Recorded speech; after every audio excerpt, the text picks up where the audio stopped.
Olá, muito boa noite a você. Boa noite nesta quinta-feira, César Calejon. Tudo bem com você? Tudo bem, Hobbs? Boa noite para a nossa comunidade. É isso aí, vamos nessa. Cara, hoje a gente vai falar sobre música e também vamos falar sobre política, vamos falar sobre influências, vamos falar sobre periferia e vamos receber um dos melhores e maiores DJs do Brasil que vai pintar na nossa tela agora, Kleber Simões. Seja muito bem-vindo ao nosso Sinapse. Que prazer receber você aqui no nosso programa. Tudo bem com você? Olá, saudações. Prazer estar aqui com vocês também. Obrigado, Kleber. Prazer te receber, cara.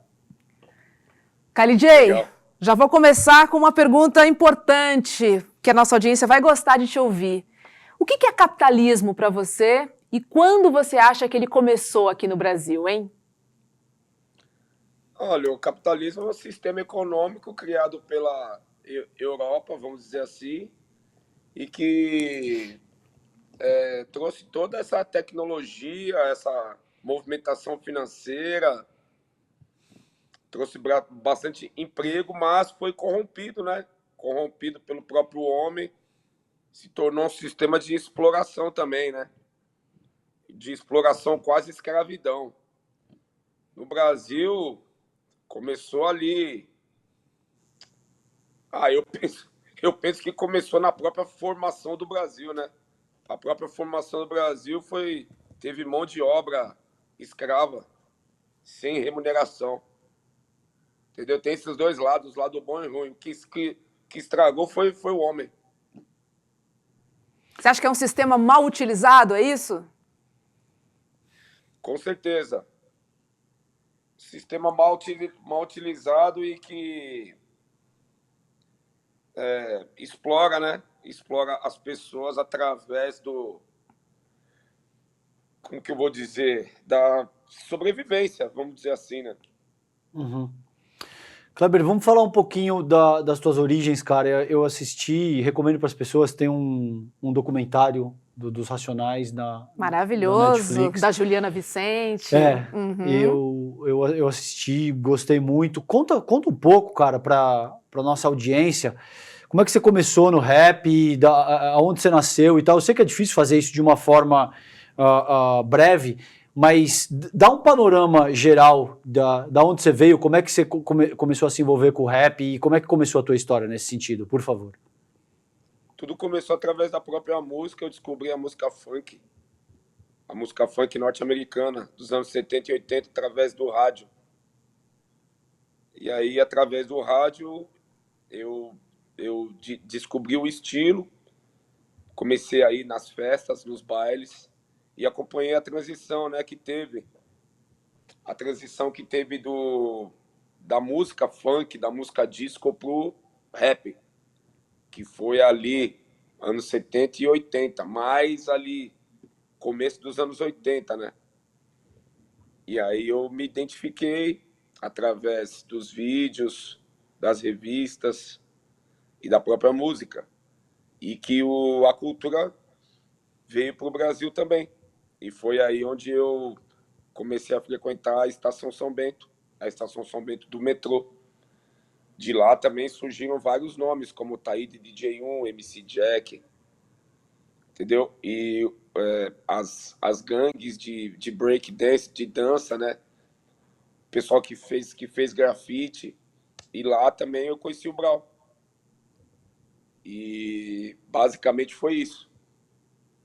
E aí surgiram os Racionais MCs. Foi algum motivo específico que fez vocês se juntarem, né, para formar o grupo? Qual era o contexto social naquele período, hein, naquele momento, hein, KLJ? Eu penso que o Racionais já estava junto já. Já estava junto já.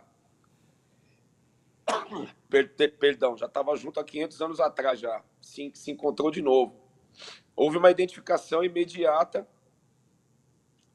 com a cultura, com as ideias, com a preocupação e com o som, né? A gente teve essa identidade de fazer um determinado tipo de som para falar de determinadas coisas. Quem se conheceu primeiro foram o Brau e eu. E depois Ele apresentou o Ice Blue para mim, eu apresentei o de rock. E a gente se juntou. Os Racionais eram 2 grupos separados, né? Se juntou, formou os 4. Uhum. E hoje, cara, olhando em perspectiva, você tá com 35 anos de carreira, né? Então já mais de 3 Certo. décadas aí de carreira. Quando você olha para tudo que vocês construíram, KLJ, você tinha essa expectativa, cara, de que tudo isso poderia acontecer, vocês poderiam se tornar tão grandes e tão fortes na cena musical nacional? Como é que é hoje para você olhar, cara, para toda essa estrada e tudo que vocês construíram? Eu penso que nenhum artista grande tinha essa expectativa. Uhum. A gente sabia que a gente era um grupo bom, que tinha boas ideias, que tinha talento, tinha habilidade, mas a gente nunca sabe, né? A gente nunca espera que vá crescer tanto assim. É como você construir um prédio, constrói a base e vai subindo o prédio, né? A gente não tinha noção que ia tomar essa proporção. Nós sabíamos que nós éramos bons e talentosos e que nós tínhamos um propósito, mas a gente nunca sabe a dimensão que vai tomar. É Uhum. verdade, é verdade. E quais Uma são as coisa construída, influências? né? Pois Sim. é, tijolo a tijolo, né, KLJ? Sim. E quais são as influências musicais e políticas do grupo Racionais MCs? A influência musical, a gente gosta muito do Jorge Ben, do Tim Maia, Bebeto, Gilberto Gil, o pessoal do samba, Fundo de Quintal, Sensação, Martinho da Vila. Referência é música negra, né? Aí tem da parte norte-americana, tem o One Way, o M2 May, o Sky, o Chic, James Brown, Shalamar. Então a influência é música negra e influência política. A primeira noção política que a gente teve foi quando a gente leu Malcolm X, né? Hum. De Malcolm X a gente conheceu outros líderes também, mas o Malcolm X foi o mais impactante, Uhum. assim, entendeu? Agora, é difícil falar de política hoje, né?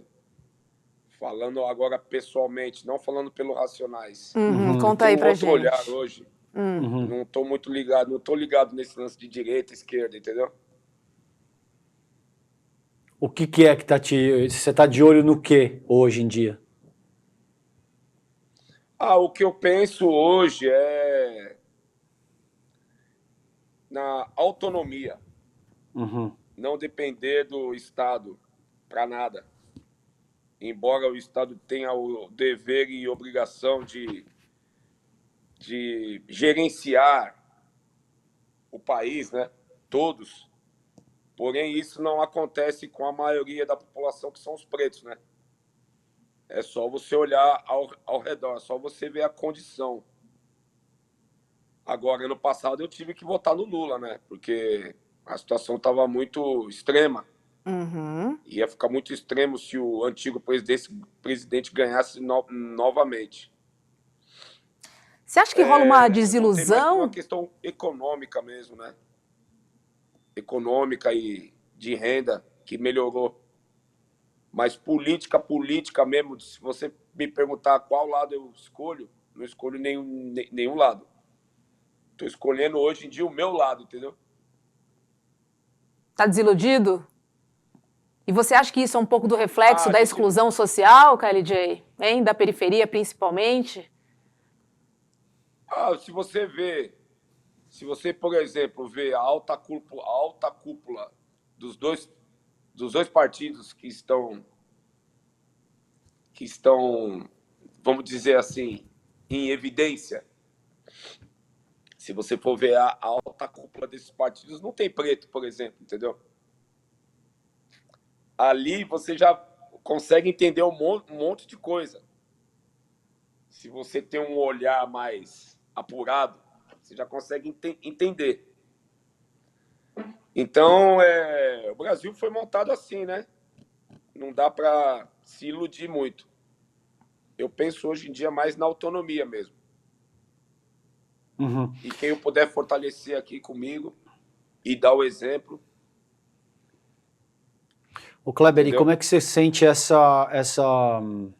Racionais se tornou a principal banda do país, principalmente para a periferia. Para muito além da música que vocês fazem, a molecada na periferia fala como o Brown. As gírias, tudo é uma forma de sentir a vida que o Racionais passa a determinar. Como é que você sente essa responsabilidade? Porque, por exemplo, se você está desiludido ou não, se você aponta um determinado caminho ou não, tem milhões de moleques, principalmente nas quebradas, que vão ouvir o que você está falando e que vão se inspirar com base naquilo que o KLJ diz. Como é que você sente essa responsabilidade, cara? Goste dela ou não, ela existe, essa responsabilidade existe, né? Sim, sim, a responsabilidade, a influência existe. Uhum. Influência é poder, Uhum. né? Essa influência, ela existe. Sinceramente, eu não quero essa responsabilidade nas minhas costas, Uhum. entendeu? Sim. Eu penso assim, nós, o Racionais, a gente fala o que a gente pensa. Isso não quer dizer que ninguém tenha que nos seguir, entendeu? Nós não queremos esse peso mais. Quando éramos mais jovens, a gente até pensava nisso, mas você vai ficando mais velho, você vê que não vale a pena. Então, a gente tenta dar o exemplo, né? A gente tem as ideias, pratica as ideias, e essas ideias servem como exemplo e influenciam os demais. Eu penso que a influência é muito mais forte do que a liderança, sabe? Uhum. A liderança fica todo mundo esperando você fazer por eles ou por nós. Quando você é líder, todo mundo depende de você, da sua reação, da sua atitude. Mas quando você influencia, é diferente. Uhum. Posso emendar uma? Você se Claro. torna um exemplo, entende? Sim. O Kleber, Malcolm X me influenciou, por exemplo. Nem Uhum. por isso eu tenho que fazer tudo que ele faz, ou pensar 100% como ele. Boa. Um exemplo, né? Sim, sim. O Jay-Z me influenciou também. Nem por isso eu tenho que agir 100% como ele. Uhum. Dá E para hoje... você pegar muita coisa boa de exemplo. Nós não somos iguais, né? Não dá para Sim. ser igual. Sim, sim.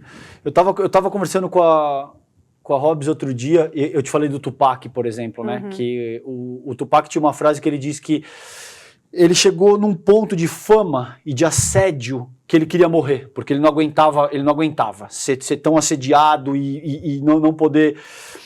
ele se sentia muito... Asfixiado, né? Asfixiado, muito preso nesse negócio. E o Tupac também disse que tinha uma série de coisas que ele fez ao longo da carreira dele para ascender e que depois ele colocando em perspectiva, ele falou, puta, eu não sei se eu faria aquilo, mas aquilo era aquilo que eu tinha que fazer naquele momento para dar o passo seguinte. Como é que você sente isso, cara, com a experiência que você tem hoje, olhando para a tua carreira? Tem alguma grande cagada, vamos colocar assim, ou algum grande erro que você fala, puta, eu não faria isso dessa forma, eu repensaria isso? Ou olhando assim, não tem nada que você diz, cara, nenhuma grande coisa que eu teria que repensar? Geralmente, quando a gente é jovem, no caso do Pac, ele era um cara jovem. Ele, como tantos outros, a gente é jovem, né? A gente Enfia os pés pelas mãos, É, exatamente. sim. age sem pensar, né? E se a gente consegue sobreviver, a gente vai aprendendo, né? Tipo, não, aquilo não cabe falar mais. Tal atitude que eu tinha, não cabe também fazer. A gente vai conhecendo mais o mundo quando a gente quer também, né? Quando a gente quer, a gente vai conhecendo o mundo, conhecendo outras pessoas, outras culturas.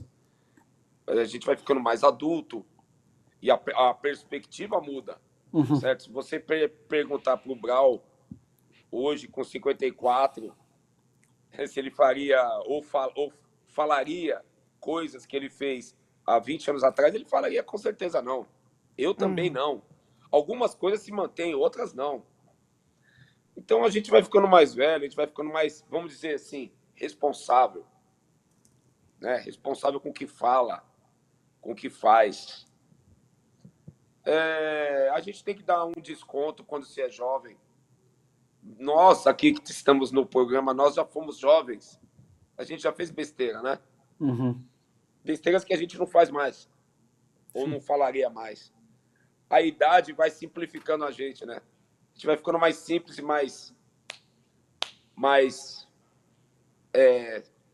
como que eu vou dizer? Mais simples e mais inteligente também, mais sagaz. Pelo menos a tendência é essa, né?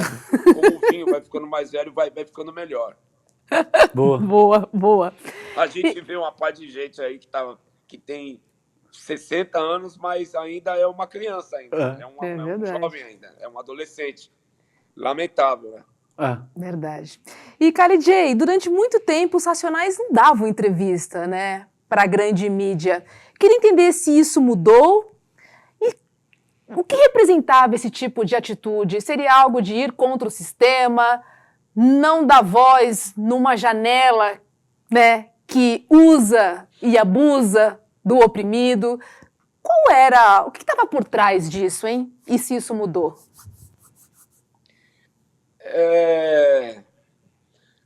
Era uma... Como que a palavra sumiu? Não é ofensa, Bom, era como se fosse um protesto, vai. A gente não falava basicamente para a Rede Globo, SBT, essas grandes mídias. Nós já chegamos a falar com a Cultura, com a MTV. Eram canais mais preocupados com a música, a cultura, a arte em geral, né? A gente também não falava porque muitas das ideias eram distorcidas. Geralmente as entrevistas eram para jornais, revistas, né? E muitas vezes as ideias eram distorcidas. Agora, a Rede Globo era um protesto mesmo, entendeu? Era uma afronta, essa é a palavra. Boa. A gente queria fazer uma afronta. Todo mundo vai e a gente não. Até hoje é assim, vai. Você não viu até hoje os quatro Racionais na Rede Globo dando entrevista, por exemplo, entendeu? Dando entrevista num programa de auditório. Você vê um ou outro isolado ali falando, mas os 4 mesmo até hoje. Agora, claro, né, a própria comunicação mudou, né? A gente vê aí o próprio YouTube, esse programa que a gente está participando agora, mudou, né? A comunicação mudou também. Então, a gente tem que relevar, né? Relevar também. E a gente tem falado bastante aí com os meios aí. O Brau tem um puta podcast super ouvido. Tudo é comunicação, né? A rádio tem um poder muito forte de comunicação, eu penso. O Kleber, por exemplo, tem gente que eu acompanho do rap ou de outras... Tem um cara que eu respeito muito que é o Zack de la Rocha, tá? E o Zack de la Rocha é um cara que, a meu ver, fez algo muito parecido, em alguma medida, com o que os Racionais fizeram. Porque eu vi muita gente fazendo música de protesto, trabalhando pautas progressistas e emancipatórias e tal. E na medida que o cara cresce um pouco, ele ou se adapta ou muda, e com base nessa tua fala eu percebo que tem um certo cuidado com isso, né? Tipo, a gente não vai de repente falar, não sei se eu devo falar o nome do apresentador aqui para evitar qualquer tipo de coisa, mas assim, eu não vou falar com um determinado apresentador global, porque de alguma maneira isso pode bater de frente com aquilo que a gente está cantando nas músicas. E aqui no programa com você, a gente já discutiu isso, né? Se deveria existir um limite, se as pessoas, assim, existe, por exemplo, a luta Fred Hampton de não reproduzir com o movimento preto um capitalismo que oprimiu durante séculos pretos, pardos e indígenas e tal. Como é que você sente isso, mano? Hoje em dia, por exemplo, quando você vai receber uma proposta de fazer um trabalho, ou você vai receber uma proposta, sei lá, de publicidade, isso aí entra no teu cálculo ou você não está muito preocupado com isso? Como é que você sente essa realidade hoje em dia? Vou falar por mim. Aham. Eu sempre coloco na balança se vai me prejudicar, se eu me identifico, entendeu? Se eu estou fazendo pelo dinheiro. Por exemplo, há meses atrás eu recusei uma proposta de fazer uma propaganda para uma grande marca de veículo, uma grande marca automotiva, entendeu? Recusei uma publicidade. E aí, tipo assim, era um grande dinheiro que ia entrar na minha conta. Mas eu falei, não, porque eu não me identifico com a marca. Se fosse uma marca que eu me identificasse, eu aceitaria. Entende? Eu penso que a gente tem que ser real. No meio do caminho, a gente se lapida, claro. Não dá para falar não para todo mundo. Entendeu? Não dá para falar não para todo o dinheiro que entra. Se o dinheiro for honesto, digno, a gente tem que aceitar, faz parte do trabalho. Por outro lado, não dá para falar sim para todo mundo. Entendeu? Tem portas que você fecha e já era, não tem jeito. Então eu peso, o que eu particularmente peso nessas decisões é se eu estou sendo real. Eu quero ser uma pessoa real. Aqui vocês estão falando com o Kleber, que é o KLJ, que é uma pessoa real. Entendeu? Eu ponho isso na balança. Ser verdadeiro com você mesmo. Para no outro dia você ir no banheiro, você se olhar no espelho. Entendeu? Conseguir se encarar. Tem coisa que eu penso que eu vou falar não sempre. Hoje, eu posso garantir que o não para muitas coisas existem. Amanhã, talvez eu possa mudar de ideia, não sei. O hoje é o Kleber real, entendeu? Ô, KLJ, você considera um ato político ou uma maneira de fazer política cantando e trazendo a realidade da periferia para toda a sociedade brasileira? É claro que é política também, né? Só o fato de você ter a coragem de fazer um som denunciando o sistema, ou denunciando o racismo, ou denunciando a violência, denunciando a exploração e conseguindo conectar várias pessoas a esse som, é um ato político, né? Você está ali exercendo ali a sua cidadania como ser humano, influenciando outras pessoas. É um ato político, sim. Falando coisas que você acredita, né? Acho que, enfim, rimando, né? E com uma base maravilhosa, né? Então, assim, a gente fala muito em entretenimento, né? Que é você ali, através daquelas letras e daquele swing, tá falando verdades, né? Tá mostrando uma realidade que muitas pessoas não têm a mínima noção, né? De que existe e da maneira que ela é colocada é muito inteligente, assim. O papel da arte, o papel do entretenimento, acho que é, assim, é incrível, exatamente por essa oportunidade. Sim, tem uma coisa, né? No caso da música, mas no caso da arte em geral. No caso do rap, se a música não for boa, se o instrumental, a batida não for boa, você não consegue fisgar as pessoas, entendeu? Sim. É igual o jogador. Se o jogador não for bom, ele não vai chamar atenção. Então a arte, ela tem que ser bem feita, tem que ter qualidade, tem que ter beleza, tem que ter habilidade. Senão você não consegue conectar. Entendeu? Total. Não é só falar de um problema social específico. Você tem que saber jogar com as palavras. Você tem que saber rimar as palavras. Tem que ter o flow, o jeito de cantar carismático. você tem que colocar uma boa batida, um bom instrumental. Senão você não consegue conectar, não é fácil. Uhum. Kleber, e o que mais te dói hoje olhando para a periferia brasileira, olhando para a forma como as periferias brasileiras estão organizadas, o que mais te dói hoje em dia? A ilusão, né? Uhum. Embora existam países piores do que o Brasil, bem piores, mas essa ilusão de querer fazer parte de um sistema que não aceita, que não quer que a gente faça parte, né? Essa ilusão de não ver o tempo passar, não conseguir despertar para uma mudança de atitude, uma mudança de pensamento, entendeu? E ficar ali num lugar esquecido, mal cuidado, um lugar violento, perseguido, com poucos recursos. Muita gente não acorda para isso, entende? Quem acorda, sai. Quem acorda, sai de lá, cara. Porque para mudar é foda, hein? Eu vejo o Brau, ele sempre tenta mudar. Ele fez várias ações para mudar. Entendeu?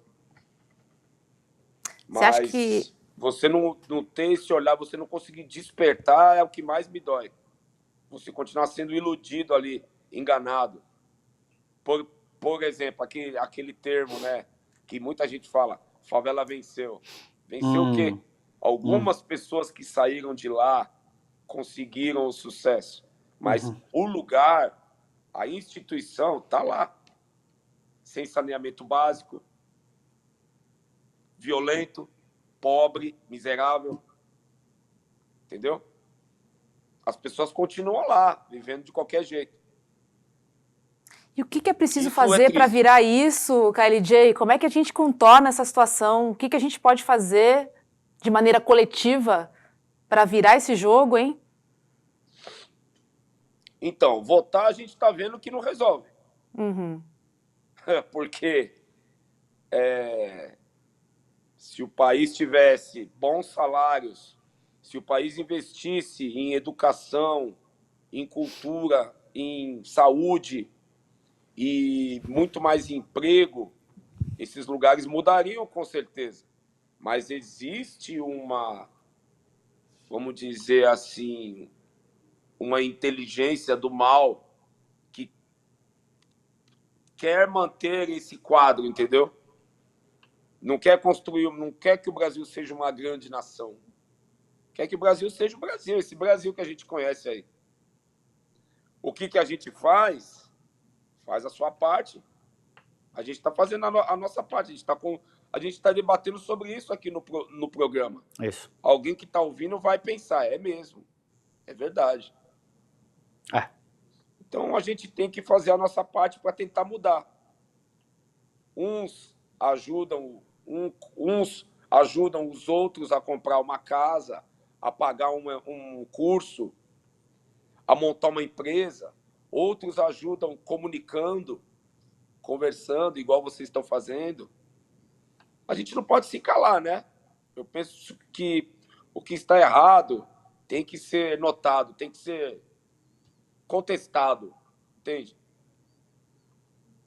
Infelizmente, o país ainda não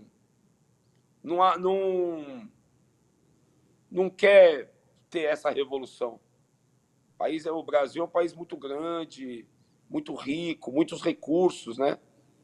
Mas existe uma máquina central que controla tudo isso. Mudou, né? Alguma coisa mudou. Alguma coisa melhorou. Tem uma melhora aí no ar. Mas está longe ainda.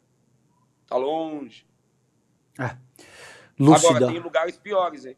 Sim. Opa. Muito. Sim. Muitos lugares que a economia é muito pior. Isso aí também a gente tem que reconhecer, né? E essa melhora, a despeito dela ser sensível, ela se dá no intervalo de um tempo de vida. Entende? Então, por que a tua pergunta é muito boa? O que a gente pode fazer? Dentro do nosso tempo de vida, a gente está olhando por uma superestrutura que não pode ser alterada em 15, 20, 30, 40 ou 50 anos. É difícil discutir isso sem entender que, ok, a despeito disso ser verdade, isso não significa que você deve parar de lutar. Entende? E isso não significa, por exemplo, que o teu esforço é em vão porque você não vai ver o mundo que você quer ver durante o teu tempo de vida.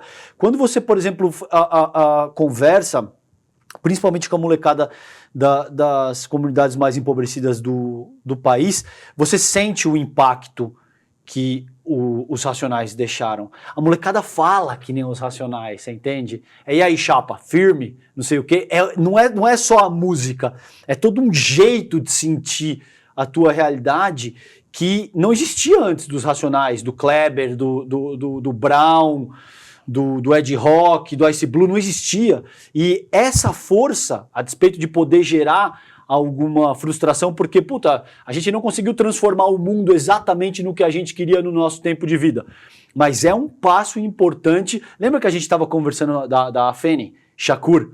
Que ela diz, a Afeni, a mãe do Tupac, ela diz, o Tupac diz, a minha mãe sentia que a geração dela estava pavimentando lane tracks, é o termo que ele usa em inglês, estava pavimentando um caminho para gerações futuras. E ela sabia que a liberdade não viria no tempo de vida dela. E o Tupac diz, assim como eu sei que a liberdade também não virá no meu tempo de vida.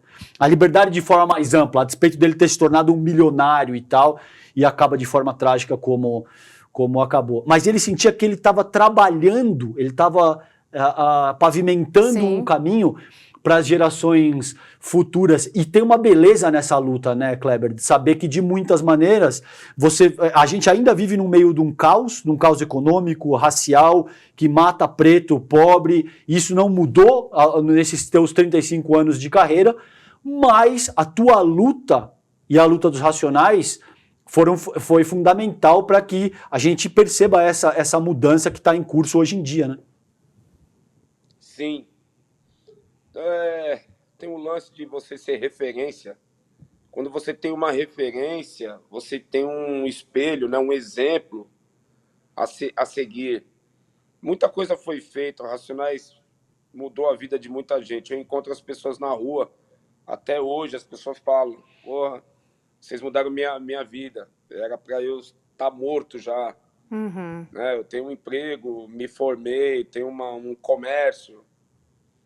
Eu estava num caminho, eu fui para outro depois que eu ouvi vocês. Então a luta ela é constante, né?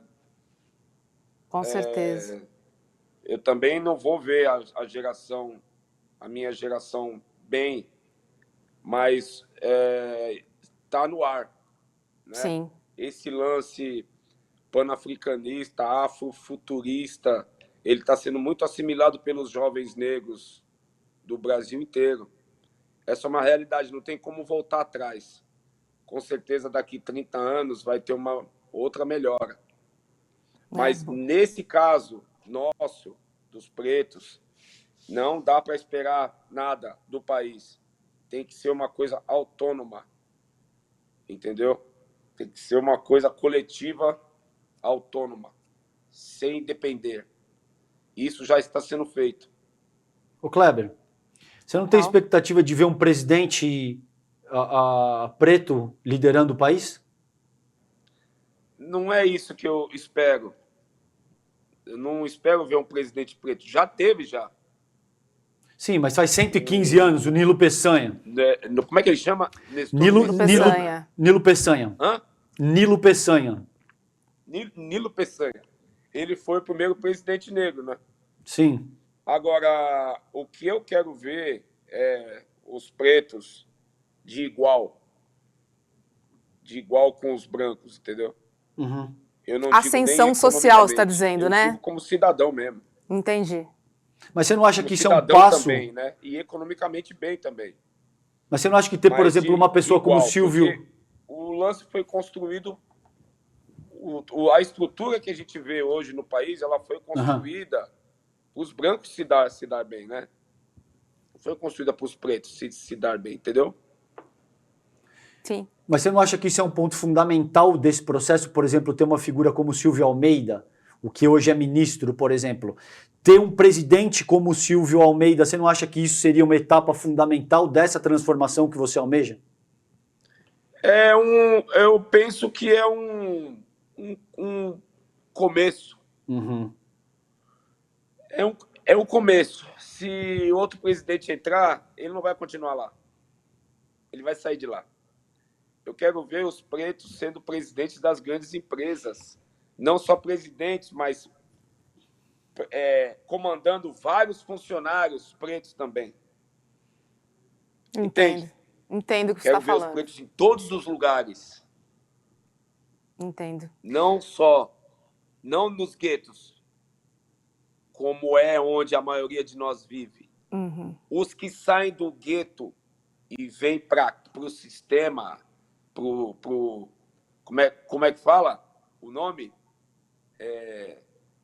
Para a estrutura construída para os brancos, tem que ter muita coragem para lidar, para enfrentar, entendeu? Uhum. Entendo. Então, eu não quero ver só os pretos assim. Quero ver ocupando todos os lugares mesmo. Agora, a gente só vai conseguir fazer isso se nós tivermos os nossos lugares. Entende como é complicado? Eu não gosto da frase, nós temos que ocupar todos os espaços. Não, os espaços foram montados por os brancos, vocês sabem disso. Nós temos que ter os nossos espaços. Uhum. E para isso a gente tem que ser forte economicamente. Eu estou tentando fazer. Né? Eu estou tentando dar um exemplo. Para outros verem e pensarem. É isso dá certo. Eu vou fazer isso também. Uhum. E eu vou falar, e pode parecer até, como que eu vou dizer, preconceituoso da minha parte, mas não é. Se você vê os chineses, japoneses, italianos e os demais, todos eles têm os seus coletivos montados entre eles, entendeu? Ninguém mexe com esse pessoal. Os próprios judeus, né? Acho que você pode citar também, os próprios judeus, né? Vivem numa comunidade, né? Muito, muito fechada. Sim. Né? Acho que a gente pode trazer, enfim, só contribuindo aí para a sua fala. E ninguém mexe com eles. Exatamente. E ninguém mexe com eles. Nós somos a maioria do país, da população, e nós vivemos reprimidos, perseguidos, pobres. Entende? É muito complexo. Falamos juntos. Exato.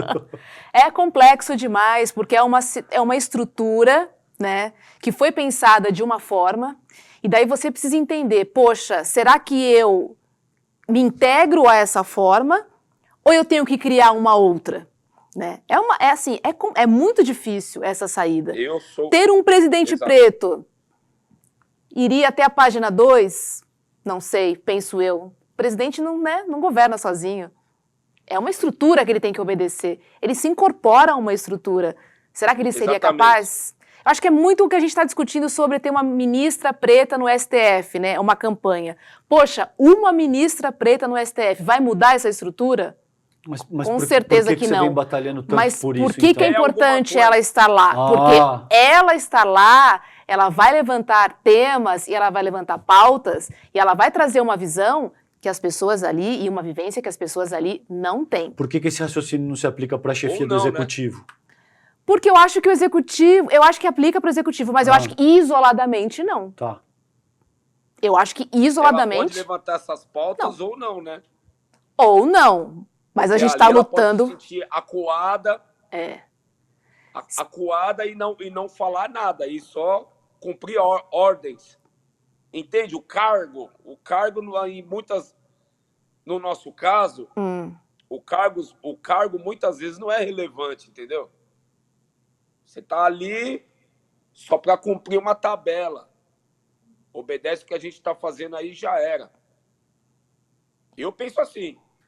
Não, é que é uma estrutura dura, é uma estrutura difícil, né? Quando você entra numa empresa, você tem que se adaptar às regras da empresa, né? É simples, assim, não precisa ter um puta cargo, né? Mas a gente também entende, que, assim, pelo menos eu entendo, KLJ, que a gente precisa estar em todos os espaços, sim, inclusive nos nossos. Como todo mundo deve estar todo mundo deve estar em todos os espaços.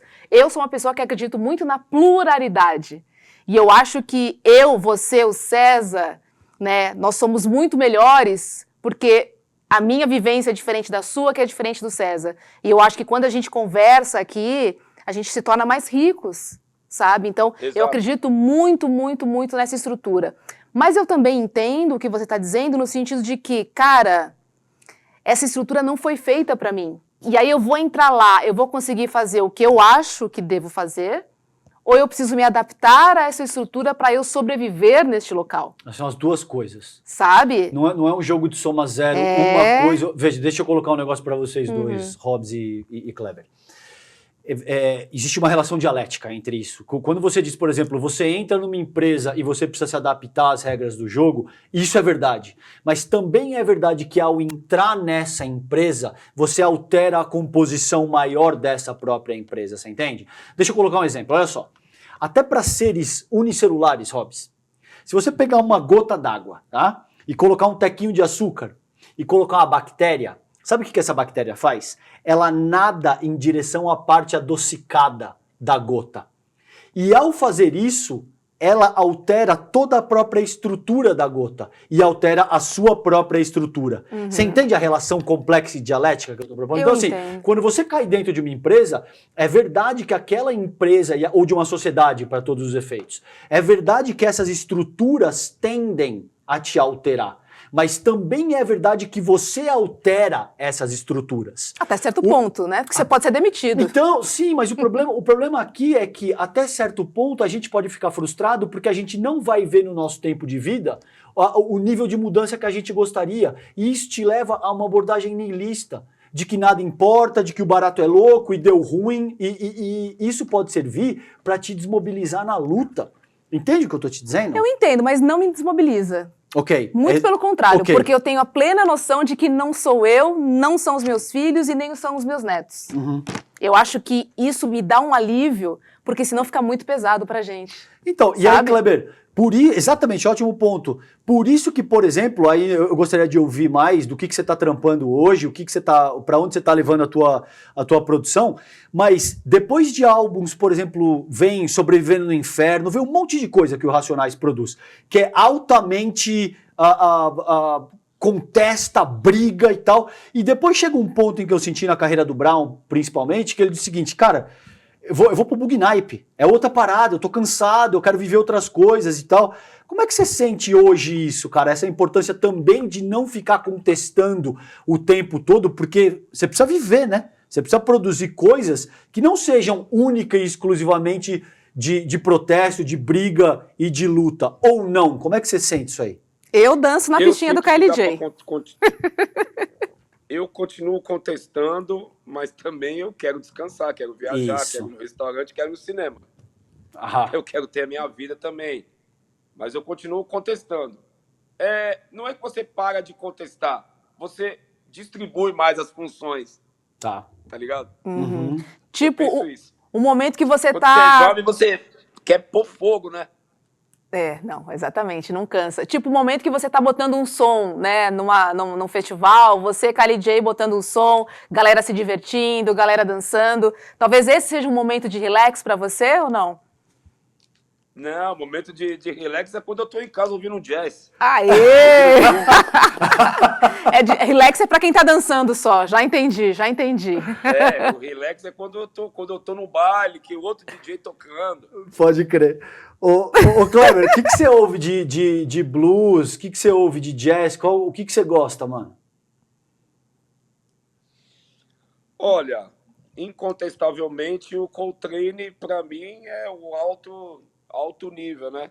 Opa, mas John tem Coltrane. o Dexter Gordon, tem o Miles Davis, tem o Duke Ellington, tem o como me chama, que eu gosto muito, caramba, meu Deus, É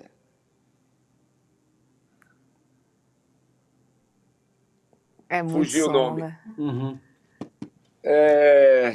tem muita gente, é muita música, né?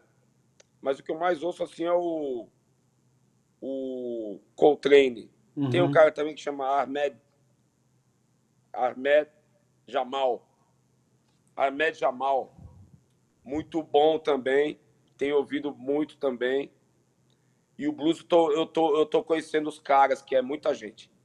Ainda não decorei os nomes, é muita coisa que tem o blues.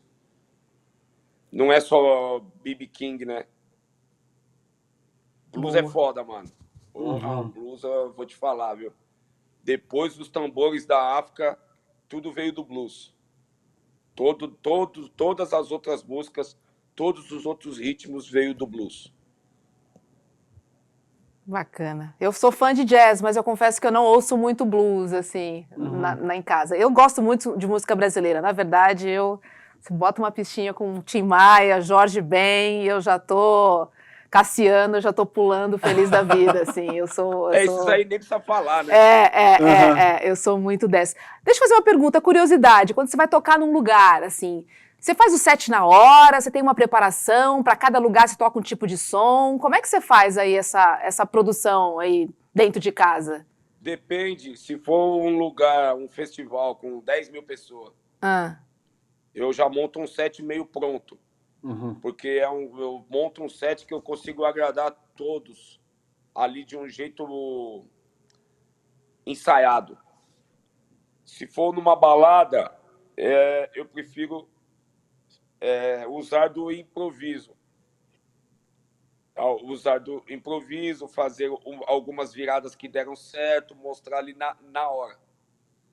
Mas eu também coloco na balança ali como que é a balada, né? Se a balada tem mais branco, se tem mais preto, se ela é mais mista. Eu vejo ali, eu tento ver se tem mais jovens, se tem gente mais velha, entendeu? Então, tudo isso tem a ver com o som que você toca. Junto a isso, soma-se a habilidade, né? A habilidade tem que ter um bom gosto musical também. Cada lugar é um lugar, né? Cada lugar tem uma energia, tem uma realidade diferente. Boa, boa. E qual é o legado do rap, Kylie J? Eu queria te ouvir sobre isso, porque eu fico sempre pensando, você já deu um exemplo aí muito importante de pessoas, né, que através das músicas do Racionais mudaram, né, sua vida e tudo mais. Você acha que esse, de fato, é o legado do rap? E eu queria perguntar qual seria o legado para as pessoas que não têm essa realidade, por exemplo. Porque muita gente que não é da periferia ouve Racionais, né? E para elas deve bater de uma maneira diferente, até porque elas não têm essa vivência. Você consegue entender um pouco essa conexão das pessoas que não têm essa vivência e de curtirem, e de saberem a letra toda, então vão em shows e tudo mais? Respondendo do final para o começo. Rap é música. Música, ela conecta as pessoas de várias maneiras. No caso do rap, pode conectar pela ideia, pela mensagem. Pode conectar também pela batida. Ou pode conectar só pela música em si. Chega a ser até contraditório, né? Olha o tanto de gente que ouve Racionais, por exemplo, e é de extrema direita. Entendeu? Um monte de gente que ouve Racionais e que é racista. Então, a música em si, ela tá acima desses valores nossos aí, né? A música em si, ela tá acima disso. Agora, o rap é uma música que tem mensagem, tem protesto, tem diversão. É uma música livre, ela não é engessada, ela não pode só falar de preconceito, não pode dar só uma mensagem, ela tem que falar de diversão, ela tem que contar histórias tristes, histórias engraçadas. Não pode ser politicamente correto, senão fica engessado, entendeu? Senão não duraria tanto. Se o rap fosse só mensagem, só protesto, já teria acabado. Tá certo? Com certeza. Ele é uma música que envolve vários leques, vários assuntos, várias batidas. Por isso que tá vivo há 50 anos. É isso aí. Quem ouve, tipo, não é... entendeu? É igual futebol. Futebol tá lá, tem político, criminoso, bandido, trabalhador, que torce pro Santos, Corinthians, Palmeiras, Flamengo, entendeu? A arte, ela tá acima dessas questões, sabe? Então tem gente que curte, gosta só e não entende nada, não assimila nada. Só quer ouvir no carro, só quer ouvir na balada e, tipo, não assimila nada. Outros já assimilam e curtem também, entendeu? Boa. É música. É meio incontrolável. E é música, As né? reações que o Música rap boa causa. para os ouvidos, né? Que bom. Kylie J, Kleber, Simões, obrigada, viu, por topar nosso convite, obrigada por essa conversa, obrigada por animar as minhas pistinhas, me fazer rebolar e ir até o chão, adoro. Vida longa pra você, muito som, dedo afiado, cara, tô muito feliz de receber aqui, ó. Valeu, obrigada. Boa noite pra você. Bem-vindos aí. Bem-vindos nas minhas festas, nas minhas discotecagens. Todos bem-vindos, tá? Obrigado pela entrevista aí também. Vida longa ao programa de vocês aí. Obrigada. Obrigado, Kleber. Valeu, cara. Um abraço. Beijo. Irmão. Valeu. É isso aí, gente. KLJ aqui no Sinapse. Muito legal. ICL. Muito bom falar de hip hop, falar sobre política, enfim. E a sinceridade com que ele se articula, você vê que, de fato, ele poderia utilizar vários subterfúgios e você vê que ele trata com integralidade das questões. Ele é honesto, ele é verdadeiro na abordagem. Muito legal, muito boa a entrevista, cara. KLJ, obrigada pela sua transparência e volte mais aqui ao Sinapse ICL. Beijo pra todo mundo, boa noite e até amanhã. Valeu, fiquem bem. Tchau. Tchau. Vocês sabiam que o maior movimento social do mundo, com mais de 2 milhões de pessoas, é do Brasil? Pois é, mesmo sabendo que a gente vai incomodar muita gente, a gente resolveu revelar a verdade sobre o MST, o Movimento dos Trabalhadores Sem Terra. Você quer conhecer a verdade sobre o MST? No dia 12 de novembro, um domingo, às 8 horas da noite, no horário de Brasília, a gente vai apresentar para vocês trechos do documentário De Quanta Terra Precisa o Homem e também fazer um debate incrível sobre essa, que é uma das questões mais importantes para o Brasil, a questão da terra. Junto conosco vai estar ninguém mais, ninguém menos do que João Pedro Stedley, um dos principais líderes do Movimento dos Trabalhadores Sem Terra. Estarão conosco também várias outras pessoas que têm na sua vida a luta da terra como um dos principais motores. Para você não perder esse encontro histórico e assistir trechos inéditos do filme De Quanta Terra Precisa o Homem, é só você se inscrever gratuitamente no link aqui em cima ou aqui embaixo. Não perde essa chance. Todo mundo vai celebrar a estreia do ICL no mundo dos documentários e filmes e, mais uma vez, aprender muito com a nossa plataforma.